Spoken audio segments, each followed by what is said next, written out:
to welcome you to our newest webinar, which we hope to be the first of a series of discussions we'll be having monthly on esportsbiz.com. So looking at various aspects of the esports community, how the pandemic, today we're discussing how the pandemic is affecting it, of course, and we have some very special research we would like to present to you as well. It does give me great pleasure as well to introduce our guests today. We have General Muth, of course, from the U.S. Army. We have Ross from ESL, and we have Dan from TSM. Each of my speakers today will be discussing their various positions when it comes to esports, how they're approaching it, what their objectives are, what they're looking for, and so forth. And of course, we have Michael Hughes, who will be presenting today's research on behalf of Access Intelligence and esportsbiz.com and EBS. And so I would like to open it up today with Michael coming up and looking at what he discovered through some of his surveys that he's been sending out. Michael, take it away. Thank you, Chris. Hi, everyone. The Esports Business Group and our research group work together to survey leading esports executives in all segments of the industry. We conducted the survey in April and May, and it received a great response. Thank you for everyone that responded that might be listening in. 250 esports companies throughout the industry in every sector and in different parts of the world responded, so 250 responses.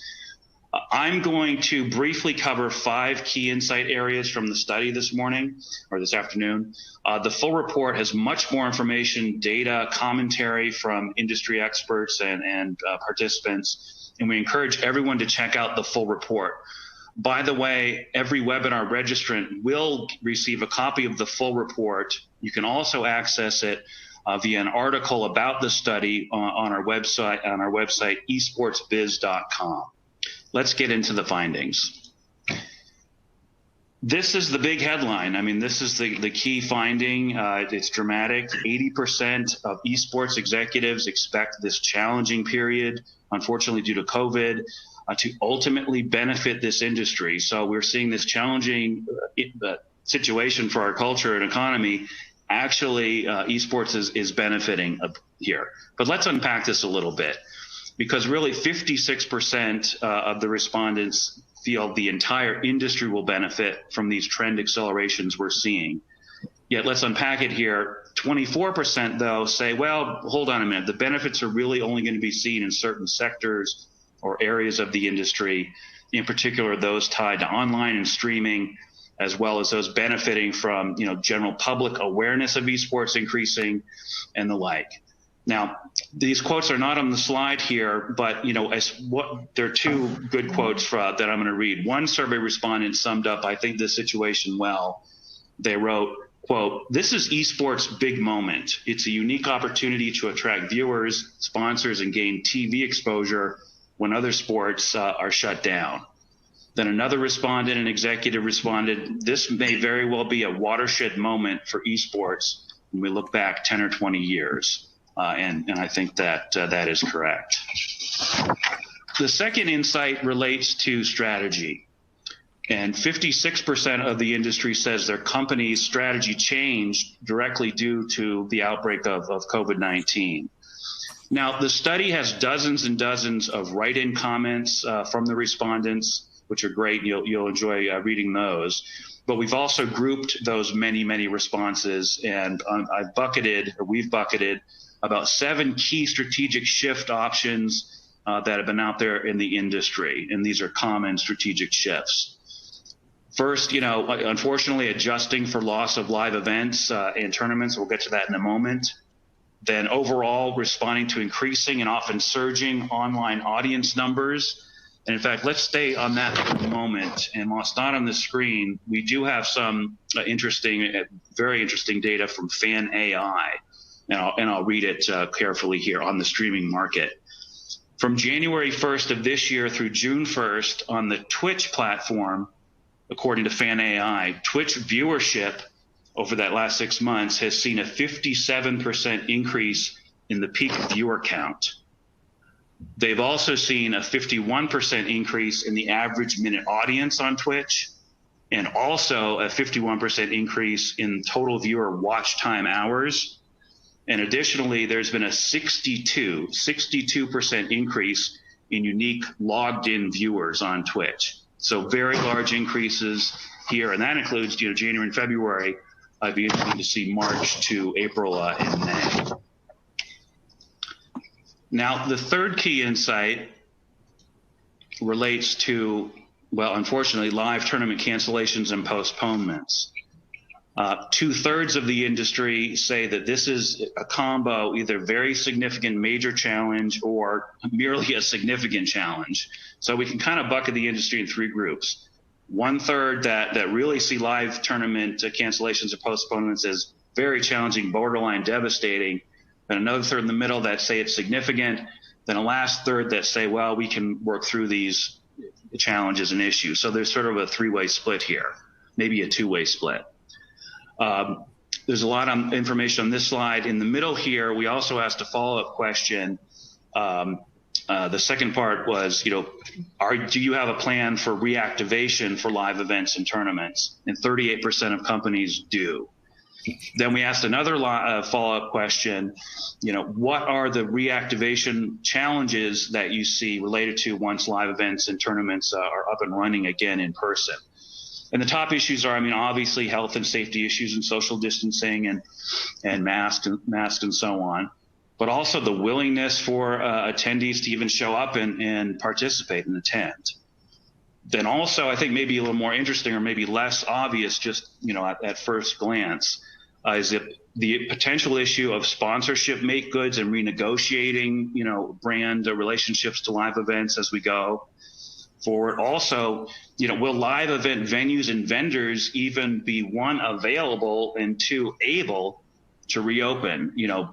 One, are some out of business? I don't mean venues, I mean some vendors possibly. And also there's the issue of finding open dates for rescheduling, and venues may be overwhelmed with a need for or demand for opening once we get to that stage. So there are a number of challenges ahead on the live venue front, obviously. Now, the next two key insights are related, and actually they're really multiple issues, so it's sort of a bucketing of a number of things here. So we asked the industry about the top trends and issues they see impacting esports out a little bit, out over the next 2 years. And now, obviously, COVID's in there. Now, if we take out the COVID-19 impact, which is the number 2 ranked issue here, and there are more in the full report, these are just the top 5. We see the other top issues really are related to growing audiences and keeping audiences engaged and driving engagement, but also the opportunity, the need to better measure, understand, and respond to those audiences. So really, it's all about audience growth, which is substantial, we know, but then that measurement piece. Do brands do it, agencies, the leagues, et cetera, the broadcasters? What is that measurement piece? Very important. Also importantly, and here these are rounding out the top 5, just under half of the industry also sees the opportunity of educating non-endemic brands about the industry as a critical trend and issue over the next few years. And then also brand activation within or on streaming platforms, again, another critical issue. The final insight related to the last question, also a mix of insights here.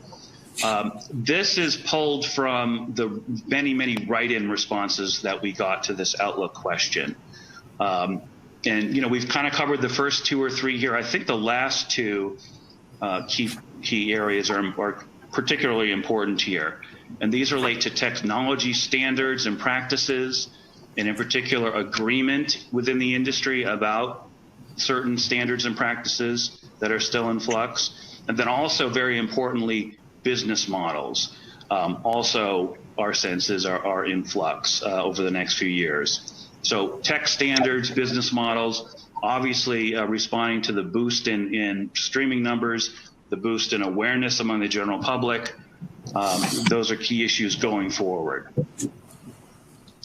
So that's really just the brief summary. That's just the tip of the iceberg of the information and analysis, and the comments are in the full report.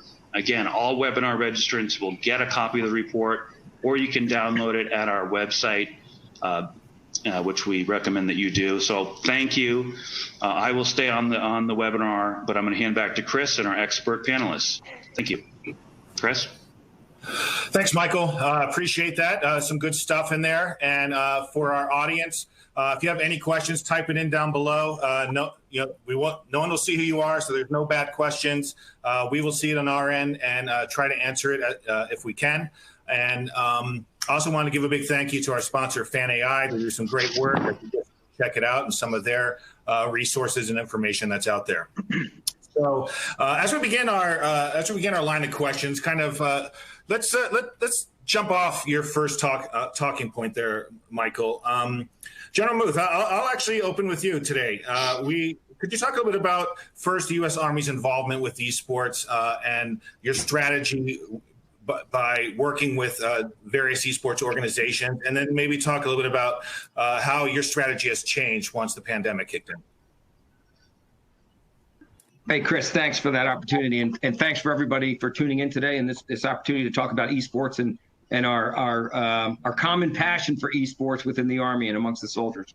So just a quick history, if I could. I mean, I was approached by a recruiter back in August of 18, showed me some data, showed me some number. Actually, it was a telecon. He was in Baton Rouge, and the numbers were incredible. And so I said, okay, how soon can we stand up a team, and how soon can you get moved to where I am at Fort Knox, Kentucky? I need you there by October. This was August. Anyway, by the time we ended up trying out 8,000 soldiers for 16 slots, we ended up getting a pretty good team that's competitive today. And they were on location by that summer, but we started doing competitive tournaments in January of 19.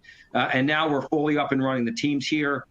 We have our own studio here, which is incredible. I said, look, pull out the stops, buy whatever you need to, build a truck. We built an 18-wheeler truck, put 8 Scorpion chairs in it, and we just run around the country, and we go to different events and venues, and we go to PAX East, PAX West, PAX South, TwitchCon, you name it, we get out there. Because, again, what we want to kind of relay is that the soldiers in the Army are very passionate about esports. It's just natural, and it comes to them, and we're trying to harness that passion and that and what esports does, and as it speaks to us. And we're working with industry every day, and it has really turned out as we use it as a recruiting tool. I'm not going to beat around the bush. But we don't go in there recruiting. What we do is we go out there and we engage with the esports teams and with esports fans and just start a dialogue. So that's ultimately what we've done and what our team has done. And that the other thing I'll tell you, the sergeant said, is, sir, if we're going to do this, we got to be legit, because we'll be called out. If we're not any good, then let's not start it. Because if we don't show up and got game, now we're not pro level, but we're pretty darn good. And then I said, okay, so anyway, so we've got to the point now where we're very competitive. We're doing very well. I'll tell you that I'm going to answer your next 2 questions really is our next level is we're taking esports beyond just the strategy of the game and the playing of the game. We're incorporating physical fitness. We're incorporating nutrition. We're incorporating strategy, brain training, because we think everyone has a certain cap level of their capability, individually as a player and or as a team. And when you come together and you explore those extra aspects to body function and decision making and the speed of decision making, we think you can actually take yourself to that next level. I mean, 20 years ago, the NFL, it's not that DNA changed in anybody, but they're much faster and bigger today. Why? Because training changed and the aspect of training. So that's our next big strategy that we're trying to incorporate. And we're creating our own little Mamba Academy, or whatever you want to call it, right here at Fort Knox that every team member has to go through. What has COVID-19 done for us? We as a recruiting function for the Army went 100% virtual on March 18th. 100%. And we had actually positioned ourselves since summer of 18, doing more and more social media, the esports, connecting with people on the digital plane. Why? Because that's where the Z generation lives. They're not tech savvy, they're tech innate. They have an 8-second attention span, and you got to live on their plane. And that's where we are right now. And that's what we learned. And we're not going to go back. We feel that the way I describe it is the recruiting mechanism in the Army is a 350 horsepower engine. When you add virtual recruiting and the connection that esports has with the Z generation, that's a nitrous kit. And I just banged into another 100 horsepower into our capability. And we just think it's going to continue to grow. I will make this statement, and I've said it all before, because the first time somebody out there in the mainstream said, why do you want to recruit gamers when they're sitting on a couch drinking a Red Bull and eating a Mallow pie? I said, do you not realize it's gone mainstream? 60% of the youth today are playing games every day. Look at the numbers of watching Twitch that came out in the last 6 months. It's crazy. And guess what? It's so mainstream, we have to recognize it. And I don't think a lot of Wall Street or anybody out there right now is recognizing the exponential growth that esports is bringing. And it's right now, it's not tamed, and it's a wild, wild west. And that's great, because that's going to help, I think, make it grow. And we want to tap into that as a function for the Army. And I just find it fascinating. And it's been great to do something like this the last 2 years of myself in the Army, because I kind of picked up a passion for it too. Long answer for a short question, but the Army's all in, and we're legit, and we're out there to help the esports, the entire community be able to grow and kind of get better every day. A long answer, but a good answer. So I'll actually extend that thought. Dan, I'll hand it off to you. Obviously, working with the team, it has its own sets of challenges. Can you talk a bit about what you went through, what was going on behind the scenes, and and how you came through and emerged from that side of it, even better than before? Absolutely. I think for us specifically at TSM, it's more of a blessing than a curse. Just if you think about mine and my brother's generation, like what General Frank Muth said, we're digitally innate. We started our business as digital only. And actually, if you look at it historically, you go back to 2010, 2009, TSM was 100% digitally native. We were hosting tournaments. We were creating content on Twitch and YouTube and every single social media platform. And so for us, if you look at our portfolio, everything was originally digital. And we have already built the company to service that. And so what we really saw was it's just a huge influx of users, and how do we address that? And so even if we lose out on the live audience front, it didn't materially affect their business. All our sponsors are set up to, we kind of develop our own metrics internally. It's like, hey, what do sponsors care about? And how does our fan base and our audience access that content? And we realize it's all online. And so we built out our services and our activities to kind of already service for COVID-19. For us specifically, the biggest challenges is, there's a little bit of lag. And let me kind of explain a little bit. So what you see in March is everybody's at home, and you see a huge, huge spikes in numbers. But at the same time, there's a lot of fears from, the entire economy in general. And so what you see is just a lot less spending. And you get hit in two fronts. People are less likely to spend because they don't know what the stability and the future of the company is. And on the other end, the consumer good products, everybody needed it. And so it was just flying off shelves. You remember when toilet paper and paper towels and, packaged foods, people are just stockpiling. And so a lot of those companies just didn't have incentive to spend advertising dollars because they're getting that advertising for free, or it became more of like a pull from a consumer side. The consumer needed it, and so you didn't advertise. And so you see a short-term hit to revenue generation, on our end. But what we see is the audience growth is just so phenomenal. Back to what you guys were talking about on the research study, you go back to 2019 September, we have a application that helps people play video games better called Blitz. We're about I'd say 600,000-700,000 daily active users, and our goal is to get to 1 million daily active users by the end of 2020, and we hit that in March. And so we see phenomenal growth, and what we also see is revenue isn't materially affected for our business because the growth in users offset the lower CPM. But what I see is you go into 2020, 2021, where all these new users that's coming in from traditional sports, which can't have live events, which doesn't really know how to address a digital experience.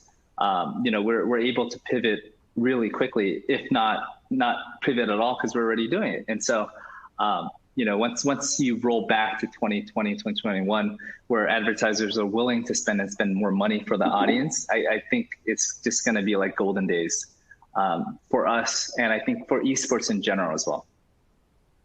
All right. Now, of course, that brings us to the league point of view. Perhaps no one had to adjust more than some of the big global leagues we're seeing with live events, massive massive organization needed to bring these people together. Ross, from ESL's point of view, just how difficult was this, and how hard was it to kind of emerge through the other side? Yeah, definitely. Well, Chris, thanks for having me. Echo a lot of points of General Muth and Dan as well. I mean, fundamentally, ESL is a live events business. That's kind of where we've made our name, both globally and domestically. I personally kind of lead our charge when it comes to our North American products. And I'll take you kind of behind the curtain a little bit for the experience we kind of took, through March. We had an event in Los Angeles, a Dota 2 major. The event was sold out. I think the community was really, really excited to bring a major to the U.S.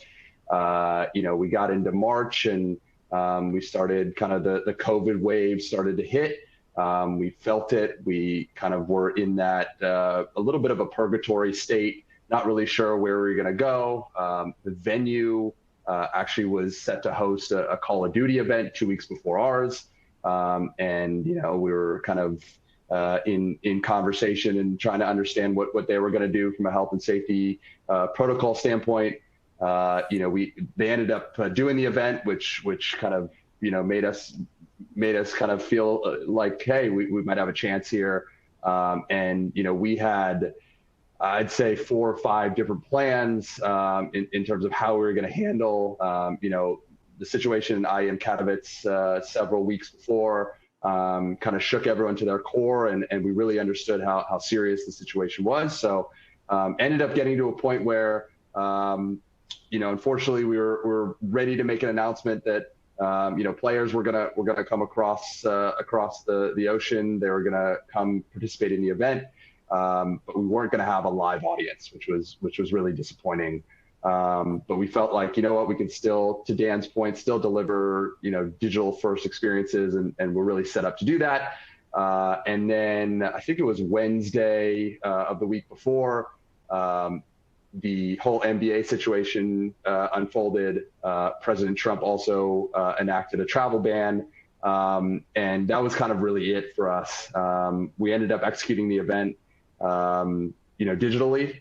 Again, I initially came from a more traditional sports background, and I know how much my colleagues on kind of that end are struggling to just get back up and running. But we are so fortunate in esports to be able to shift and pivot and create those digital first experiences.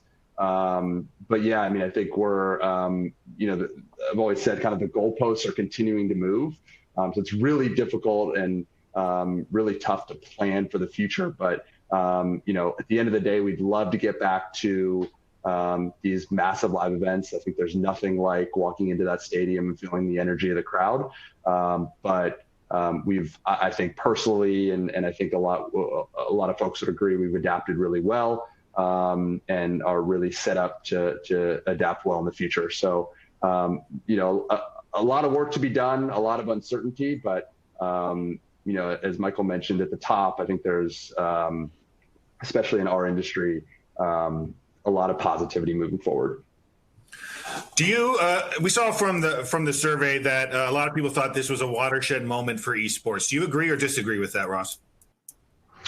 Yeah, I think it's interesting. I mean, I always go back to, high tide raises all ships. I think there's a huge, I thought it was a huge opportunity and a big win for the industry to be top of mind from a pop culture standpoint and a mainstream media standpoint, right? I mean, I think when I look into the traditional sports realm, a lot of friends were now all of a sudden interested in esports. You saw esports, back on, maybe not necessarily in prime time, but you saw it, all over the ESPNs of the world. So I think from a mainstream pop culture standpoint, definitely.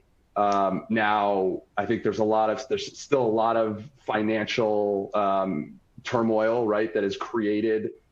We talked about some of the brands that are in the space that are, not as willing to spend. Consumers, right? Same deal, kind of discretionary income is certainly at lower points than it was previously. So I think there's a lot of companies who are still going to struggle, and a lot of companies who may not be able to kind of weather the storm. But generally, I think when you look across the industry, I do think esports, if you're going to kind of pick winners and losers, I think esports probably falls into the advantageous category. Well, I mean, think about it, Chris. What sport out there actually either maintained or grew viewership for the last 2 months? And well, they were running, the Masters from 10 years ago. I mean, so nobody was live, but esports was. And so, you're right. I mean, I'm sure there's some folks that are going to have to peel away because they couldn't survive the storm. But think about the viewership that now we'll be able to translate, because eventually we'll be able to get back in the stadiums. That's just going to happen. It's a matter of time. But just think about how much more viewership has grown, interest has grown over the last 2 months. I mean, as tragic as it was, and it is, it's just a fact. But what do you think about that, Dan? Does that help you when it comes to working with partners, pitching partners and so forth, having those kind of numbers on the table?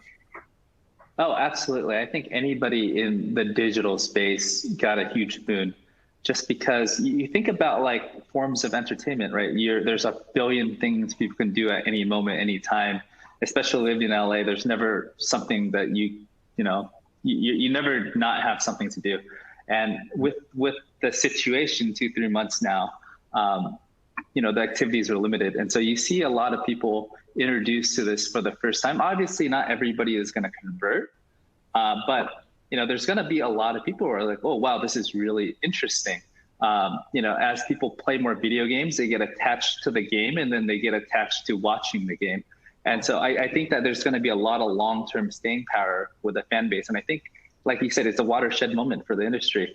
A lot of people are coming in, and I feel like the industry, not from a revenue standpoint, because we're behind for 2020, but as we head towards the end of the year into the next, I think that's going to recover, and it's going to put us 1 to 2 years ahead in the growth of the industry from a fan base and users perspective. Right. We had a couple questions from the audience I want to get out in front before we fall too far behind on that front. One, these next two are for you, General Muth. Where do you see the military and esports in the future? And then someone else also asked, they'd love to know about your military background. They read you were a pilot, and how the esports player aligns with some of the skills you look for in recruitment. So Chris, if I could, I'll just, real quick, not to talk about myself too much. We don't like doing it too much. Anyway, bottom line, yes, I'm a helicopter pilot. At this point, I've flown every helicopter that the Army has: Apaches, Chinooks, Little Bird, Kiowa Warriors, Blackhawks, both the Mike model, the Lima model. I got 3,000 hours flying. I've got 1,200 hours of combat time, mostly in the Little Bird, OH-58 Kiowa Warrior. And I've commanded 3 times in combat at the Aircraft Troop at Desert Storm, Aircraft Squadron in OIF-3, and at the brigade level, Combat Aviation Brigade, in OIF-OND. And I've been a general now since 2014, and I will retire in the next month, matter of fact. Anyway, it's been a great 34 years and 4 months, and I've got to fly and do a lot of neat stuff, and also jump out of airplanes, and senior parachutists and things like that. Okay, so that's enough about me. The future is, I think, our ability to nest and to work with and network with the capabilities that esports has and what it does in terms of developing in our youth today, and how it translates into almost every skill that we employ in the military in the future. If you think about it, if there's any product that's going to get bought in the future that has any type of movement, a wheel, a track, a blade, a prop, it's going to be optionally, and this is gender neutral, optionally manned or unmanned, right? I mean, why would you buy something in the future? Heck, I just bought a new Explorer for my wife, and it can park itself. It can drive itself and keep itself in the lane. But see, in the future, if you buy a piece of kit, you might want to go in the military. Does this mission require somebody to be in it? Or do I just have to switch a button, and then therefore I'm going to take my iPhone as a soldier and I'm going to control it from 50 miles away? So my point is having that skill set, that basic skill set, and the twitch and the decision making that they learn early on while they're playing, when they're participating in esports, I think helps develop it. But it's not just that. It's work. It's I call it multi-dimensional understanding in the world around you. It's communication, it's critical skills, it's problem solving. And again, I say in the future where potential operations are going to go, our soldiers are going to have to think that much faster. And what we're finding is that people that are that participate in a lot of esports have a quicker twitch or a decision-making mechanism, because basically their brain's getting trained every day, and they have to move and perform faster and quicker than what they would, 15 years ago. And I get back to this thing about why we have NFL players today faster today than they were 10 years ago, because our training has gotten to get better. So if you think about it, the youth are now, their brains are getting trained. But it's not just about combat. It's about the future of medicine, where it's going to be simulation or cryptologists or linguists.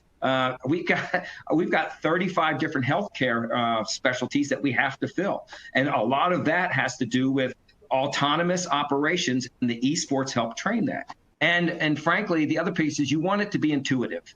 And everybody, the esports players, they pick up a playing system and they just know how to play it. There's no more books or manuals. And we're trying to create equipment for the Army that also is intuitive, to where people can just get on it and go, okay, I got it, and then go out there and win. So anyway, so that's the way we kind of see the future, at least my Frank Moose opinion. And how are you measuring results right now? I mean, have you seen a direct impact between recruitment and your involvement in esports? Very much so. So Yeah. I will tell you that, I'll just give you one example is during the COVID, how we adapted. And again, like Dan talked about his company. And the thing is, when you create and your foundational function of your organization is digital, you're not having to reimagine yourself for the future, because he started digital. We were industrial 2 years ago. We were calling people on the phone. Who answers the phone when you don't recognize the number anymore, right? But that's how we were recruiting. Anyway, we transitioned to more digital means, social media and things like that, but also the esports. So for example, during COVID, when we went 100% virtual, Syracuse Battalion out of Syracuse, New York, hosts the state fair every year. For the last 15 years, we pay $15,000. We use 15 recruiters a day walking around the state fair for 15 hours a day, and we get about 1,200 leads in 3 weeks. We had 2 recruiters working 8 hours a week for 3 weeks doing a Call of Duty tournament, and it cost us $2,000, and we got 1,500 leads. Wow. Think of the cost savings and the impressions that you get, because one, they have a passion for it, both our soldiers and the Z generation out there. But the other thing is you are reaching so many people with so much less effort at the end of the day. But at the same time, you have a common interest, because as soon as you get into that room, you start teaming up or whatever you're going to do. And we usually have them sign up in advance for a register to win. And they want to come in and, we actually, have some pretty good prizes. So, but anyway, that's an example of kind of how we have tapped into it. And again, we're not in there being pushy. We're just in there starting a dialogue, because we know that's not the way to do it anyway. We want to be part of the team and be part of the growth of esports into the future. Right. Dan, a question here that's probably best served for you, asking about if esports teams were living together for during the pandemic. Are they living together for training and so forth to help with the chemistry, or have individuals be sent home to be quarantined or with family? How did you handle that when it came to players and streamers and so forth? Yep. So every team's a little different. For a lot of our players, they're here in LA full-time permanently without their families already. And so it was a case of like, hey, this is basically their home for like 90% of the year. And so they didn't go home in quarantine. And for a bit of the time, it's actually those players, the only people they see are other players and the coaching staff, and actually some of the analysts and like lower level coaching staffs aren't even there. And so it's sort of like, we're very, very careful because, like they're a talent and their top priority, that they only interface with the people that they need to in the safest way possible. Right. Another question for you, wondering about your background and reopening plans for your facility. My background, how deep do you want me to go into my background? Because I have like no, I've been following your career for a while, but yeah, just give a brief overview. I'll do like 30,000 feet, 1 minute background. So 2009, I got into League of Legends, one of the first 300 players in the game. I think my account ID was like 200 something. That's like with all the accounts that the developers had. Me and my brother shared a laptop. We played together, and I ended up buying a PC so we can play together instead of sharing back and forth. Within about a week of playing, we became like the two best players in the game because we had a background in another game that's really similar to Dota. And so we got really ingrained in the community. As a player base grew, more people knew us because we're always at the top of the leaderboard. And so, as a game approached like 10,000, 100,000, me and my brother started a blog teaching people how to play League of Legends. That blog grew to about 10,000 users, and then we made a website. A couple years later, it grew to about 5 million users. To promote the website and the content platform that we had, we started teams in League of Legends to, we found teams to create content. And also, we're just really competitive. We love playing. Me and my brother came with a sports background. We did wrestling. I did cross country, badminton, track, soccer, volleyball. I did every sport. My brother played tons of sports too. And so we're naturally just super competitive. We started hosting League of Legends tournament from my bedroom in my parents' house. And that was really successful. So we kind of jumped over into like content creation on YouTube. Before Twitch was Twitch, we were on this platform called livestream.com, broadcasted there. We're like the largest broadcast in the nation on the platform, moved over to this platform called Own3D. We made up about 30 to 40% of their traffic, moved over to Twitch. We made up to 30 to 40% of Twitch's total traffic in about 2012. And so we just kind of accumulated the fan base over time. Esports just got super big in about 2012 when Riot announced like, hey, there's $1 million prize pool. And we're like, all right, cool, we're all in. You think esports back then, you paid $20,000 to fly 5 dudes to a country in Europe, and you compete for $10,000. Even if you take first, you're doing it at a loss. And so it was purely out of passion. The sponsors that we got was like $500 a month. It wasn't meaningful. Right. We did esports as a loss, and like in the 2013 to 15, like a switch just flipped, and people realized is like, hey, there's a huge audience that we didn't know how to access, and esports is the perfect way. And actually, like dollar for dollar, like the best form of advertising was in esports back then. Just because if you think about it, right, the CPM was like single digits versus like television, $50 to $100, and so you get like a 50 times arbitrage. And so if you wanted to invest in advertising and push your brand, it's just phenomenal. And I still think there's a lot of room to grow. Right. We're nowhere near what traditional sports is commanding. And actually the spend per audience, I have some friends that works at events, and they said, it's they're spending about $70 per head in merch and food at live events, which is more than like a Justin Bieber concert. And so I started off playing professionally on the content side, and I've transitioned out. I did some coaching for a bit, and now I just do purely operations. Right. So. No, awesome. And then the question was about how do you plan to open your facility? Our facility, right now we have about like 3 to 5 people. We're super careful. We tried to have a couple of people there just to kind of like set things up. It's done, but it doesn't make sense to send people in when it's not safe. We're coming up with procedures right now. We're getting heat guns. So when you come in, you can check your temperatures. We make sure there's all the sanitization tools. We have 3 staff cleaning the office all the time. And also we're hiring a private doctor to test every single person at the company before they can come back to work. And, at the first sign of anything goes wrong, we send everybody home. Because, like we're really, really serious about our staff's health, our players' health, and that's our top priority. And so we would delay the facility as long as it takes. Yeah, I always have to. That's great. That's great to hear. Ross, a couple questions have been coming in for you. How much effort is being put into maintaining game integrity for online tournaments now that people, obviously without having the in-venue?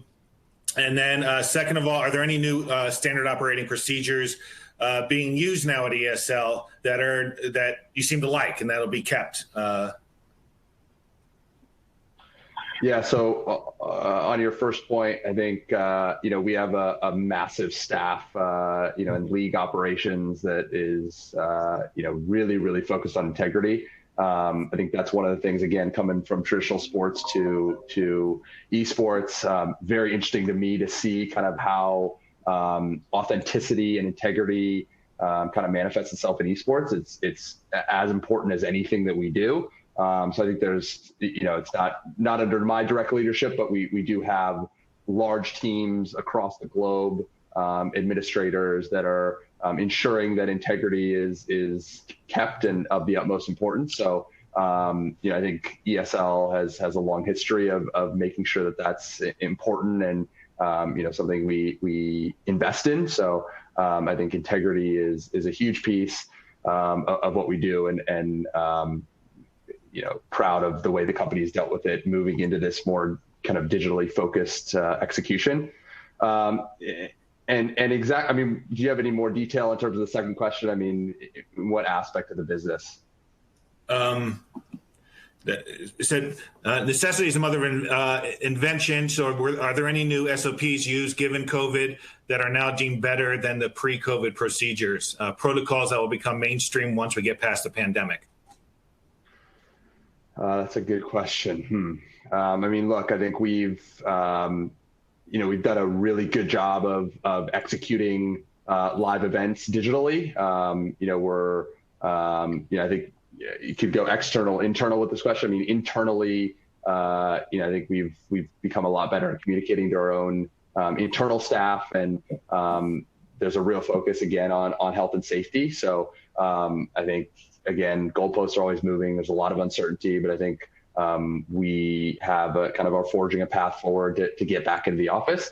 I think more generally, externally, I think we've really, from a viewership standpoint, there's been huge growth, and I think while most of our partners from a brand standpoint really enjoyed being on site, really enjoyed having those one-to-one interactions, I think our sales team has done an incredible job of creating, these new, again, digital first opportunities that, engage folks that are coming in, and especially new folks that are coming in through the streaming platforms, right? We're seeing record-setting viewership. So really the team has taken, what used to be, a more activation-focused model for brands, and seamlessly integrated that into the viewership experience. Where are you seeing the most audience growth right now? Is it a region? Is it a demographic? What's driving that? Yeah, so I think obviously we're, being events focused, we have kind of these tentpole events across the portfolio. And so we're seeing a ton of viewership, especially kind of around our tentpole events. So from a Counter-Strike standpoint, we're seeing, the Pro League season had huge viewership. Katowice had huge viewership. Road to Rio, which was kind of like a replacement Counter-Strike event that we had put in place in May, had, again, record viewership. So I think, my two other panelists have made the point, and Michael did as well, like the viewership is growing. Are we going to be able to convert? I think that remains to be seen, but pretty unbelievable. And that's only from a global standpoint, right? Like for us, more locally, we have a product called ESL Mobile Open, which is a little bit more mobilely focused in North America. And that program, from a participation standpoint, from a viewership standpoint, from an engagement standpoint, all metrics are being blown out of the water. So I think, again, generally, we're just seeing a ton of increased interest in what we're doing. General Muth, another question for you. How has the U.S. Army esports team navigated concerns about violence within first-person shooter games, especially those that are military themed? Yeah, I mean, the Army, we're a values-based and ethically based organization, and we're taught that from the second you walk in the door and you raise your right hand. And we understand that, these games are, that people have that concern, but they're very popular, as you can imagine. I mean, look at everybody using them, and we have used them in the past internally for some simulation, kind of like rehearsal training. Yeah, I mean, it's just not going away. But we've got to have that conversation, and we do with every soldier that comes in, and you reinforce that every day, that this is a game, and this is not how we would operate. We have standards, we have rules of engagement when you do actually apply lethal force in combat, and you have requirements like I did in the helicopter that you had to run that is it a shoot, not shoot, depending on the situation. And you validate that in your organizations in combat specifically. It's taught before you even go, but while you're out there, you literally review it almost every day before you go on a mission. What are the rules of engagement that you have to run through your head and make sometimes a split-second decision? Yeah, understood. Yeah, obviously very important. Dan, could you talk a bit about the content strategy for TSM and how that evolved and how it's going to be continuing moving forward? So, like, the cool thing with us is we've had tons and tons and tons of content strategy. Our biggest hurdle actually was getting access to the talent for the content. It's just because you don't want to expose them, and so it's more about, hey, how can we set up these guys so we can do all of it digitally? How can we make sure that it's safe so these guys can interface and create that content? We've also added in a lot new content into our portfolio. We've added contents where we have our pro players watching broadcasts and kind of like teaching the players what's going on from their perspective. So one of the analogy we use is imagine you're watching a basketball game and you're sitting courtside with Steph Curry, and he's explaining to you like the nuance of the game. And that's the type of digital experience that we're trying to create, or we're already creating and curating. And so we're just adding more and more. We added some tournaments. We hosted an Apex tournament, I think a week ago. And so we're doing a lot of what we were already doing.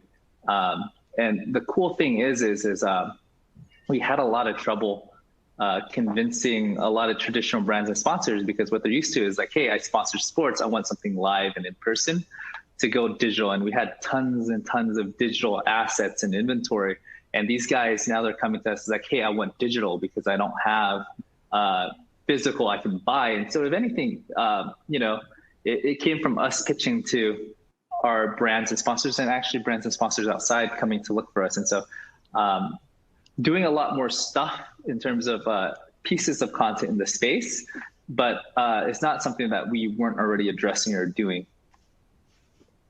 I'm curious, aside from Valorant, what other titles that maybe we've seen announced over the past couple months do you think have a possibility of having a big impact in esports?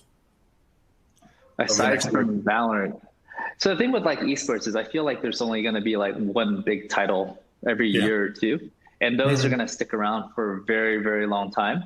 Yeah. And I think outside of the current esports title, there's not a lot that was really released that's kind of built for esports. Because one of the things with esports is the fan base has to be big enough, because that creates a viewing experience, right? You don't want to be in a room with just one person watching something. It's not nearly as fun. You don't get that energy like Ross said, right? And so you need a title that's big enough. And I don't see a lot of titles that are big enough that's built for viewership. Is that something you agree with, Ross? Yeah, totally. I mean, I think, again, from my unique position, we're dumping a lot of resource into mobile. And we're certainly much further away from sold out arenas in that space than we are, in a lot of other things we're doing. So I think mobily we've seen some great growth, obviously, to scale, but yeah, I think there's some mobile titles that we're excited about and that we've tried to create ecosystems around, but I think we're still focused on kind of the mainstays, the Counter-Strikes and the Dotas of the world, at least from an ESL perspective, and continuing to kind of grow those and create kind of that pyramid where someone at an amateur level can see a path to pro, a path to stardom. So I think we're less focused on probably kind of the new kids on the block and are really kind of going all in on the titles that we've seen complete success with.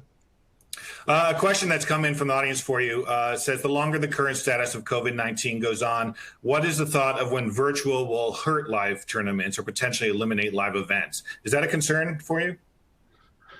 Yeah, I think it's certainly interesting. We don't love to think that way, but I think, if we're doing our job right, and we can create a virtual tournament that either comes close to matches or exceeds the experience on site, I think, yeah, that's a huge concern. I mean, I think the NFL has for a long time dealt with some of those issues, right? I mean, there's the viewing experience with the advent of technology, with the cost of going to a game. Yeah, I mean, I think that's definitely a concern. But I think, again, as we've mentioned ad nauseum here, esports is so digital in nature that why not? I mean, we've already been trailblazers in so many other facets of live entertainment. Why not us, right? Why not create a sustainable digital virtual experience that supersedes a live event? I think why not us? Right. Actually, we have about 5 minutes left, so I'm going to ask one more question, then we'll do some wrap it up bullet points. So I'll stick with you, Ross, since you're on the biggest one on my screen at the moment. How big is apparel licensing and lifestyle for you right now? Is that a big area of growth that you see the company investing more in? Yeah, it's really interesting. I think we have a small team in Germany that handles merchandise and licensing.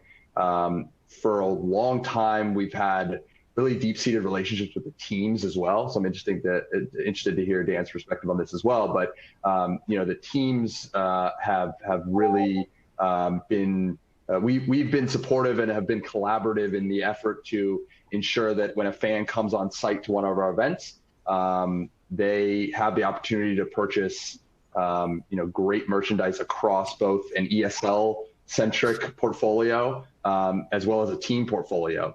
And I think, as the teams become more sophisticated, they're going to be able to leverage those opportunities. But I think we've been able to kind of bridge the gap a little bit to ensure that, again, folks are able to buy all the merchandise that they could ever want. We actually see a ton more, dollars spent per attendee on merch than I've seen in my past in traditional sports, which I think is super interesting. We've seen a ton of info and information about discretionary income and how much fans are willing to spend once they get on site. I think the other piece is the licensing piece, which I think we've been pretty aggressive on, and we've seen pretty good results. Peripherals, wiring. We did a deal in eyewear. So I think there's going to be a lot of opportunities moving forward, but it's really up to ESL as a brand to continue to be valuable and continue to ensure that fans are going to want to buy things that have the ESL brand associated and on it. So definitely a big part of the plan moving forward, and hopefully continue to see tons of growth. Dan, I have a feeling that's right up your alley as well, of course. What's changed and what's growing on the licensing and merchandise side for TSM? So we do everything in-house. We have a team that does it. For us, you think about sports, esports, merch. It's a very, very small bucket of our revenue.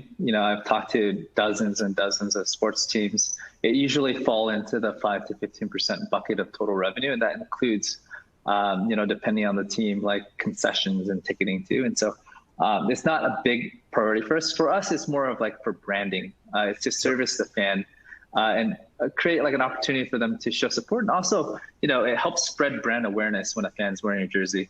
I think of it like this, right? You think about merchandise or products into like a function or a vanity. And I think like a lot of the merchandise is more for vanity. I do expect merch to slow down because, you wear a jersey or you buy a jersey so you can, you wear it mostly at events. And without the live events, there's less opportunity or less reason to purchase merch. And so it's never been a focus for us to push merch. We do understand that our fan base is more discerning. We have the fan base demands higher and higher quality from a merch perspective over time. So we do put time and effort into creating better and better products that looks better, that feels better, above and beyond just like, hey, this is a stock standard jersey and here's your logo stamp, here you go. So for us, it's more about servicing our fan base. Right. And Chris, real quickly, I'd say on that point, from our perspective, we wholeheartedly agree about, hey, a fan is really focused on wearing and excited to wear that jersey when they get on site. So I think our team has taken the approach of, hey, how can we build more lifestyle type brands and lifestyle type merch that transcends the live event? That's a tall task and a tall order. But we're hoping that we can build kind of lifestyle brands that people are willing to wear, excited to wear out to the bar, on the street. So, General Muth, I'll end with you here. Question for you. The USO has started to build a comprehensive esports program to help to bridge the military-civilian divide. Where do you think they should start, and where should they concentrate their efforts? Well, we actually in the Army, we have a inward-facing esports team. Let's just call it a strategy, meaning there's so much interest in the Army. It's kind of like geared towards our bases and folks that are deployed or whatever to where we bring them together. And then we're considered the outward facing. So we're part of that. And by the way, we've done so well. The Air Force and Navy came here and stayed at Fort Knox we were fully transparent and showed them how we stood up the team, and then how we're actually out there marketing the team right now. I think Chris, it comes down to the conversation. At the end of the day, the fact that we can go out there and jump into a tournament and end up having, or go to PAX East, 240,000 people came through that convention center in Boston. I was there; it was magnificent, and they came by the place we had for the Army esports team. We had lines of people coming in there, and if we bring that truck, there'll be 100 people in line to get in that truck to play those games. It's really nice.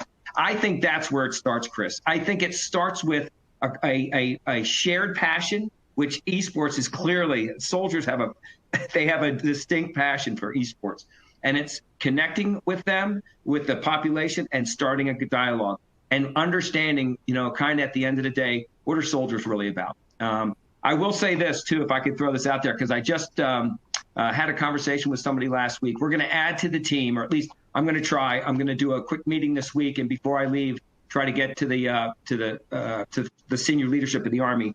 We're going to create a 3 to maybe 4 person, and they'll be a solid cyber team, and to be able to go out there, and because those are becoming more and more popular, to go out there and conduct. And there's cyber games out there, and you actually go out there and do offense and defense. And the reason being is because everybody needs cyber subject matter experts, as does the Army, as does DoD, but as does corporations that are out there. And it's hard for us once we train our cyber soldiers because they're so skilled at that point to keep them in the military. And I think it's important as that threat becomes greater and greater, which it is every day, as we all know. That you have the ability, one, to show that that's something that we get to do in the military, and that two, to kind of go out there and again start that dialogue and make that connection with people that want to get more involved in cyber and cybersecurity. So, hey, Chris, I just want to say thank you so much. As you can tell, I'm a little bit I'm a little bit passionate about what esports is. And I know those guys, Dan and Ross are like, man, he's some 57-year-old dude. How can he? It's just, I have found, no, but this has been like a intern. I'm a 57-year-old intern, 34-year-old general. And this last 2 years, watching what this is doing to the Z generation, but the fact that nobody in mainstream seems to recognize the exponential growth that is going on in the esports world. And I think it's fascinating. And anyway, I've just been honored to be able to sit around here and have a good discussion with you guys today. Thank you so much. Well, I can say we've had lots of comments from the audience and, of course, from all of us here at EBS. Thank you for your service so much. They were curious what your next step was. What's going to happen next for you? I was given an offer to do it to work out of DC. So my wife and I are going to move back there. My daughter's getting her master's at Penn State. My son's moving to Manhattan this summer, and he's a big esports guy. But anyway, yeah. And so we're going to settle in there. But I've been asked to sit on the board here and I'm going to be at the event in Vegas. And I was honored to be asked to do that. And I'd like to stay connected. I don't know what I can contribute, but if nothing else, if I could, just to be on the periphery watching it, I'd love to be able to do that. So thanks. Thank you so much. No, we're very happy to have you. Thank you, sir. So again, thank you as well to Fan AI for the sponsorship. Everybody who signed up here will be receiving a copy of the report that was unveiled earlier. And a big thank you to all of our speakers today. It's been an honor speaking with each and every one of you. So thank you again, and we'll see you next time. Thanks, Chris. Thanks, Ross. Thanks, Dan. Be healthy out there, guys. You too. Thank you.